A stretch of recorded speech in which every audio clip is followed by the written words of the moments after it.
Hello welcome students. मैं संजय कुमार, स्वागत है आपका study point Punjab educational channel पे। यहाँ पे आज हम बात करने वाले हैं बलूचिस्तान पाकिस्तान में जो यहाँ पे पड़ता है। काफ़ी टाइम हो गया इसके अंदर स्वतंत्रता संग्राम जिसे कह सकते हैं या फिर इंडिपेंडेंस के लिए मांग चल रही है और ये काफ़ी मुद्दे में भी है। यहाँ पे लिखा जा रहा है कि वी आर नॉट पाकिस्तानी, मतलब वो कह रहे हैं कि हम पाकिस्तानी नहीं हैं, हम बलूच में रहते हैं, हमारा अलग से देश है, इंडिपेंडेंस की मांग हो रही है। यहाँ पे देख सकते हैं ये बलूचिस्तान का मैप है। ये यहाँ पे पाकिस्तान के अंदर एक है स्टेट, ये है बलूचिस्तान एंड यहाँ पे सिंध और पंजाब। जैसे ही यहाँ पे आप जानते हैं कि अभी हाल ही में भारत सरकार ने और यहाँ पे इंडियन आर्मी ने ऑपरेशन सिंदूर चलाया था। उसके बाद ऑपरेशन सिंदूर चलाने के बाद यहाँ पे बलूचिस्तानी को जो एक मौका मिल गया है कि वहाँ पे विद्रोह करने का, क्योंकि जो पाकिस्तान था वो इंडिया के साथ बिजी था जंग करने में। तो यहाँ पे इन्होंने विद्रोह कर दिया और 8 यहाँ पे तारीख को इन्होंने अपने आप को इंडिपेंडेंस घोषित कर दिया। और उसके बाद देखते ही देखते सिंध ने भी यहाँ पे अपने आप को यहाँ पे जो है इंडिपेंडेंस के लिए मांग चालू करनी शुरू कर दी है। और ऐसा क्यों है, इसका हिस्टोरिकल बैकग्राउंड वगैरह जान के हम आपको बताते हैं तो ऐसा क्यों हो रहा है। तो नेक्स्ट यहाँ पे मैप के हिसाब से अगर देखा जाए तो ये है यहाँ पे बलूचिस्तान और यहाँ पे है सिंध। और ये यहाँ पे ज्योग्राफिकल मैप है बलूचिस्तान का, जो उसको वहाँ से अलग करता है पाकिस्तान से, कि यहाँ पे दिखाया गया है कि किस किस एरिया में यहाँ पे बलूचिस्तान का एरिया है। यहाँ पे जो है बलूचिस्तान की एक राजधानी है यहाँ पे क्वेतर। ये यहाँ पे आप क्वेतर को देख रहे होंगे और ग्वादर पॉइंट जो कि यहाँ पे काफ़ी बड़ा हिस्सा जो है उसके अंदर एक ग्वादर पॉइंट है पाकिस्तान का, जो कि काफ़ी मेजर पॉइंट है और जो जिसके सहारे से काफ़ी मतलब जो ट्रेड है वो चलता है पाकिस्तान का। और यहाँ पे एक सीपीईसी जो है चाइना पाकिस्तान इकोनॉमिक कॉरिडोर यहाँ पे निकल रही है, एक रोड जो कि चाइना का बहुत बड़ा जो प्रोजेक्ट है ग्वादर पॉइंट को कनेक्ट करने के लिए। तो उससे चाइना को भी काफ़ी घाटा पड़ने वाला है, तो इसलिए चाइना भी यहाँ पे बीच में आ रहा है। तो ये यहाँ पे देख सकते हैं सीपीसी रोड, यहाँ पे गिलगिट बाल्टिस्तान जो यहाँ पे हमारा इंडिया का पीओके है जो इन्होंने कब्जा कर रखा है, वहाँ से गुजरते हुए यहाँ पे लाहौर से होते हुए यहाँ पे जो ग्वादर पोर्ट है वहाँ पर आके कनेक्ट करती है। और यहाँ पे दिक्कत यहाँ पे आ रही है कि बलूचिस्तान ने यहाँ पे विद्रोह चालू कर दिया है, या इसकी वजह से इनको काफ़ी ज़्यादा नुकसान हो रहा है। ठीक है, और नुकसान होने की वजह से यहाँ पे चाइना भी विरोध कर रहा है कि बलूचिस्तान नया देश नहीं बनना चाहिए। और कुछ हिस्सा ईरान का भी यहाँ पे है जो बलूचिस्तान कहलाता है, और वहाँ के लोग भी यहाँ पे ईरान से आज़ादी की मांग कर रहे हैं। तो ईरान भी एक तरफ से यहाँ पे खिलाफ हो चुका है बलूचिस्तान की मांग से।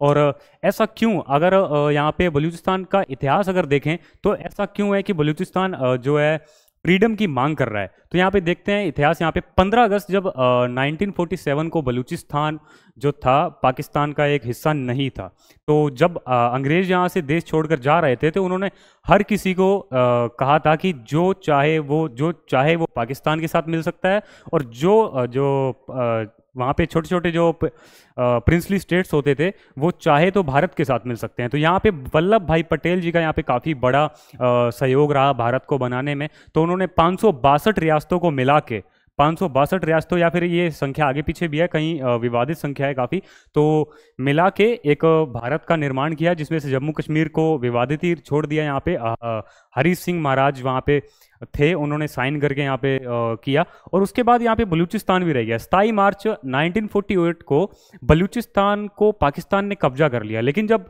पाकिस्तान इंडिपेंडेंस हुआ था तो बलूचिस्तान उसका हिस्सा नहीं था, बलूचिस्तान ने अपना एक अलग देश चुना था। तो जिसकी वजह से वहाँ पे कुछ समय बाद 27 मार्च 1948 को फिर से कब्जा कर लिया गया पाकिस्तान की तरफ से, और तब से वहाँ पे फ्रीडम की मांग चल रही है।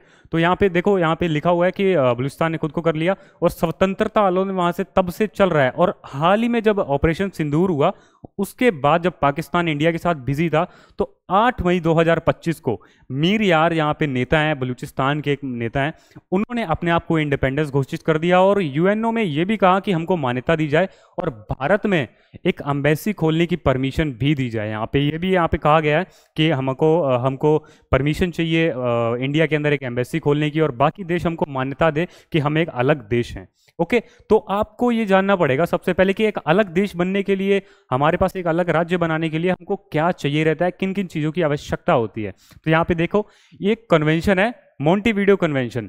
ये कन्वेंशन 1933 में उरुग्वे के अंदर हुआ था, मोंटेवीडियो स्थान पे। इसमें इस कन्वेंशन के तहत ये बताया गया है कि कोई भी जो है वो राज्य कैसे बन सकता है, राज्य भारत वाला राज्य नहीं, इंटरनेशनल लेवल पे राज्य, जो कि जिसके पास खुद की भूमि हो। और यहाँ पे कई सारे 4 पॉइंट्स आते हैं, जैसे भूमि, पॉपुलेशंस, सरकार और बाकी देशों से मान्यता प्राप्त, और यूएन से भी प्रमाण लेना पड़ता है इसका। तो यहाँ पे ये देखो, स्टेट यहाँ पे वर्ड यूज़ किया गया है। आप इसको भारत वाला स्टेट मत समझना, जो भारत के अंदर स्टेट्स हैं वो नहीं है, ये इंटरनेशनल देश की बात हो रही है। तो यहाँ पे 4 जो हैं वो यहाँ पे मेजर पॉइंट्स होते हैं, जिसके तहत हम किसी देश को यहाँ पे देश कह सकते हैं या फिर स्टेट कह सकते हैं। तो पहले पे है स्थायी जनसंख्या, वहाँ पे एक जनसंख्या होनी चाहिए। परिभाषित क्षेत्र होना चाहिए, वहाँ पे एक क्षेत्र भी होना चाहिए। कार्यकाल सरकार भी होनी चाहिए, और विदेशी संबंध भी बढ़िया होने चाहिए। ये 4 मेजर पॉइंट्स हैं जो एक देश को चाहिए एक देश बनाने के लिए। तो यहाँ पे देखते हैं क्या बलूचिस्तान सबको पूरा करता है, क्या सिंध इन सबको पूरा करता है। तो पहले तो हम एग्जाम्पल यहाँ पे देखते हैं बांग्लादेश। एक एग्जाम्पल है बांग्लादेश। जब भारत आज़ाद हुआ था 1947 में 15 अगस्त को, तो यहाँ पे जो थे पाकिस्तान का 2 हिस्से थे, जिसको एक को कहते हैं पूर्वी पाकिस्तान और एक को कहते थे पश्चिमी पाकिस्तान। यहाँ पे देख सकते हो पूर्वी और पश्चिमी पाकिस्तान। पूर्वी पाकिस्तान जो आज का बांग्लादेश है, ओके, इसको भी भारत ने इसी तरह आज़ाद करवाया था। कैसे कि यहाँ पे पहली बात तो यहाँ पे भौगोलिक दूरी थी, भाषा और संस्कृत और राजनीतिक अधिकारों, यहाँ पे भाषा भी अलग बोली जाती थी, और राजनीतिक संस्कार भी यहाँ पे थोड़े से अधिकार, यहाँ पे राजनीतिक अधिकार भी यहाँ पे नहीं दिए जाते थे, बहुत कम दिए जाते थे। तो यहाँ पे है 1970 में पाकिस्तान में आम चुनाव हुए, जिसके अंदर शेख मुजीबुर रहमान, जिनको आप जानती होंगे शायद, अगर आप टच में रहते हो, तो शेख हसीना के जो पिताजी हैं, शेख मुजीबुर रहमान, यहाँ पे पार्टी इनकी थी। और उसके उन्होंने बांग्लादेश के अंदर काफ़ी बढ़िया तरीके से एक सत्ता में जो है अपनी जीत हासिल करी, पाकिस्तान के अंदर एक जीत हासिल करी, ओके, पूर्वी पाकिस्तान में। उन्होंने उसके बाद एक मुद्दा भी उठाया कि हमको यहाँ पे हमको भी कुछ अधिकार चाहिए पूर्वी पाकिस्तान होने के नाते। तो ऐसा बोलने पर यहाँ पे पाकिस्तान ने मना कर दिया और सत्ता सौंपने से मना कर दिया। उसके बाद पाकिस्तान ने 3 दिसंबर को यहाँ पे ऑपरेशन सर्च लाइट चालू कर दिया यहाँ पे। और सर्च लाइट चालू करते ही पूर्वी पाकिस्तान में नरसंहार शुरू हो गया, क्योंकि वो लोग विरोध कर रहे थे कि हमको भी अधिकार चाहिए। इसकी वजह से ये ऑपरेशन सर्च लाइट चलाया गया और नरसंहार हुआ। और 26 मार्च 1971 को बांग्लादेश ने स्वतंत्रता की घोषणा कर दी इसी के तहत, क्योंकि काफ़ी ज़्यादा यहाँ पे पाकिस्तान जो था वो लोग काफ़ी भेदभाव करते थे पूर्वी पाकिस्तान के लोगों के साथ, कि आप ट्रू मुसलमान नहीं हो, आप तो डुप्लीकेट मुसलमान हो, ये हो वो हो। उन पे अत्याचार करते थे, उनकी भाषा, संस्कृत और मुसलमानों से जो पाकिस्तान था, पश्चिमी पाकिस्तान, उससे मेल नहीं खाती थी। तो उसके बाद यहाँ पे 3 दिसंबर को यहाँ पे ऑपरेशन, सॉरी हाँ यहाँ पे थोड़ा सा गलत हो गया, 3 दिसंबर को यहाँ पे ऑपरेशन विजय चलाया गया भारत की तरफ से। ऐसा क्यों किया गया? क्योंकि जो पूर्वी पाकिस्तान है वहाँ से काफ़ी सारे लोग, जब नरसंहार हुआ ऑपरेशन यहाँ पे सर्च लाइट के तहत, जब काफ़ी सारा नरसंहार हुआ, तो बहुत से लोग, लगभग 10 मिलियन के अराउंड लोग भारत में भाग आए। और उसकी वजह से भारत में भी काफ़ी सारी दिक्कतें आई। भारत के समय वहाँ पे इंदिरा गांधी यहाँ पे प्रधानमंत्री थी, तो काफ़ी सारी दिक्कतें आई। इसके चलते भारत ने भी यहाँ पे स्टार्ट कर दिया ऑपरेशन विजय। और ऑपरेशन विजय के साथ 4 दिसंबर को ऑपरेशन ट्राइडेंट यहाँ पे चालू किया गया। ऑपरेशन ट्राइडेंट जो था वो चलाया गया था पाकिस्तान के विरुद्ध, और ऑपरेशन विजय जो था वो था बांग्लादेश की स्वतंत्रता के लिए और अपने खुद को प्रोटेक्ट करने के लिए। और यहाँ पे 16 दिसंबर 1971 को जो बांग्लादेश है वो अस्तित्व में आ गया। 4 दिसंबर को यहाँ पे भारतीय नौसेना ने कराची पोर्ट को उड़ा दिया, जिसकी वजह से हम आज भी नेवी डे मनाते हैं। तो इस तरह स्टोरी है कि जो बांग्लादेश आज़ाद हुआ और ऐसे सब हुआ। इसी तरह सेम सिम्टम्स यहाँ पे कुछ हद तक मिलते जुलते सिम्टम्स जो हैं वो मिल रहे हैं बलूचिस्तान में। क्या ये भी हो सकता है कि आने वाले टाइम में बलूचिस्तान भी एक नया देश बन जाए?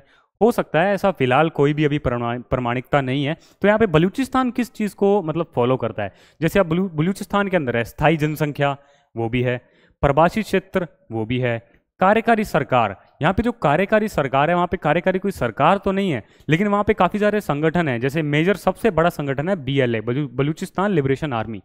ये यहाँ पे BLA है, तो यहाँ पे कोई सरकार नहीं है, बस एक संगठन है जो कि वो चला रहा है। उन्होंने क्वातर जो उनका बलूचिस्तान की राजधानी है उस पर भी कब्जा कर लिया है इंडियन आर्मी। कभी वो लोग ट्रेन हाईजैक कर लेते हैं, काफ़ी तरह नाक में दम करके रखा है पाकिस्तान के। तो विदेशी संबंधों की क्षमता, यहाँ पे विदेशी संबंधों की क्षमता जो है वो भी होनी ज़रूरी है, लेकिन फिलहाल के टाइम में बलूचिस्तान के पास कुछ भी ऐसा नहीं है।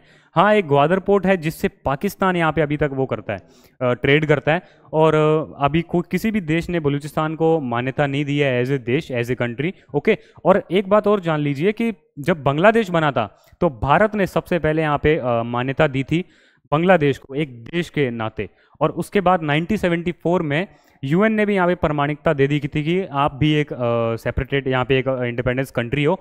और ओके, वहाँ पे इसी तरह सेम लक्षण हैं बलूचिस्तान के अंदर। तो क्या यहाँ पे बलूचिस्तान जो है वो अलग स्टेट बनेगा, अलग देश बनेगा? और उसके बाद सिंध में भी काफ़ी सारा प्रोटेस्ट चालू हो गया है। और सिंध में चालू होने के बाद यहाँ पे देख सकते हैं हो सकता ये यहाँ पे बलूचिस्तान का एरिया है और ये यहाँ पे कुछ हिस्सा सिंध का भी आता है। यहाँ पे मैप में आप देख सकते हैं ये बलूचिस्तान का एरिया है, ये यहाँ पे सिंध है। ये 44% लगभग है पूरे पाकिस्तान का, और ये 32% है। ओके, और यहाँ पे भी अभी हो चुका है। इन्होंने तो इंडिपेंडेंस खुद को घोषित कर दिया है 8 मई को। ओके, और यहाँ पे इन सिंध भी यहाँ पे हो सकता है फ्यूचर में कुछ करे, कुछ अपने आप को भी कोशिश करे फ्री घोषित करने की। ऐसा क्यों होता है? क्योंकि यहाँ पे ज़्यादातर जो पाकिस्तान की पार्लियामेंट है वहाँ पे ज़्यादातर अधिकार पंजाब प्रोविंस जो है उनको दिए जाते हैं। इन दोनों को यहाँ पे as a culture, as a काफ़ी सारे मेजर चीज़ों पे उनको अलग कर दिया जाता है कि आपको हम ये नहीं करेंगे, उनको मतलब आपको ये सुविधा नहीं देंगे, आपके यहाँ रोड नहीं बनाएंगे, आपके यहाँ डेवलपमेंट नहीं करेंगे। इसी वजह से इनके अंदर काफ़ी ज़्यादा भड़काव देखने को मिला है। और देखते हैं यहाँ पे क्या बनता है। तो CPEC रोड को भी काफ़ी ज़्यादा मतलब प्रभाव पड़ेगा। और अगर UN भी यहाँ पे बलूचिस्तान को प्रमाण देता है तो उसके अंदर UN काउंसिल के अंदर 15 मेंबर्स होते हैं, जिनमें से 5 स्थायी होते हैं और 10 अस्थायी होते हैं। उनमें से उनको 9 मेंबर्स की यहाँ पे यस चाहिए। अगर 9 मेंबर कहेंगे कि यस, ये बलूचिस्तान को एक हम स्टेट डिक्लेयर करते हैं, बलूचिस्तान को एक हम राज्य मानते हैं, तो बलूचिस्तान एक देश बन सकता है। और लेकिन अगर 5 जो देश हैं उनमें से किसी एक ने भी वीटो कर दिया तो यहाँ पे बलूचिस्तान एक देश नहीं बनेगा। लेकिन ज़रूरी नहीं है कि UN के जो अगर आपको प्रमाणिकता मिले तभी एक देश कहलाएंगे। जैसे कि आप एग्जांपल ले सकते हैं ताइवान। ताइवान यहाँ पे आज भी UN प्रमाणित देश नहीं है, जिसको जो चीन के अंडर था।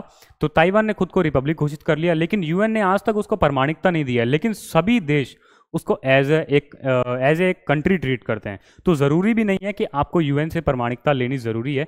तो इसी के साथ आपको आई होप समझ आया होगा। तो आने वाले टाइम में ये आपके लिए काफ़ी इंपॉर्टेंट हो सकता है। एंड अगर आपको अच्छा लगा हो तो लाइक करना। एंड आपके लिए एक क्वेश्चन मैं छोड़ के जाता हूँ कि जो भारत में जो स्टेट्स होते हैं, जो भारत में स्टेट हैं, जैसे पंजाब हो गया, वेस्ट बंगाल हो गया, उत्तर प्रदेश, बिहार हो गया, तो उनके पास ये मेजर 4 पॉइंट्स हैं। ओके, 4 पॉइंट्स जो मैंने आपको बताए, भूमि, जनसंख्या और ये सब। और इनमें से क्या चीज़ इनके पास नहीं है?